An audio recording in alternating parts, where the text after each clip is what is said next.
Hi. So நேற்று டின்னருக்கு நான் பன்னீர் பட்டர் மசாலா அண்ட் சப்பாத்தி பண்ணியிருந்தேன். அதோட ரெசிபி குவிக்காக பார்த்துடலாம். ஃபஸ்ட்டு பன்னீர் க்யூப்ஸாக கட் பண்ணி அதுவும் கேஷ்யூவும் கொஞ்சம் நேரம் ஹாட் வாட்டரில் சோக் பண்ணி வச்சிடலாம், கொஞ்சம் சாஃப்ட்னஸ்க்காக தான். அதுக்கப்புறம் ஒரு பேனில் பட்டர், சில்லி பவுடர், டர்மரிக் இதை மட்டும் போட்டுட்டு பன்னீர் போட்டு கொஞ்சம் நேரம் ஃப்ரை பண்ணி எடுத்துகிட்டு அதுக்கப்புறமா திரும்பவும் ஆனியன், காஷ்மீரி சில்லி, அதுக்கப்புறம் ஜிஞ்சர் கார்லிக் பேஸ்ட், டொமேட்டோ, அப்புறம் கேஷ்யூஸ் இது எல்லாத்தையும் போட்டு வதக்கி ஆற வச்சு பேஸ்ட்டாக பண்ணி எடுத்துடணும்.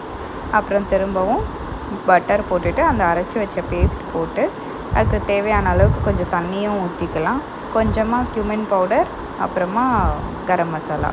ஸோ இது அரைச்சி நம்ம யூஸ் பண்ணதுனால அந்த பேஸ்ட் ரொம்ப பபுள்ஸ் வெடிக்கிற மாதிரி இருக்கும். ஒரு லிட்டு போட்டு சேஃபர் சைடுக்கு குக் பண்ணுங்கள். லாஸ்ட்டில் பன்னீர் சேர்த்துட்டு கசூரி மேத்தி போட்டு இறக்கிடலாம்.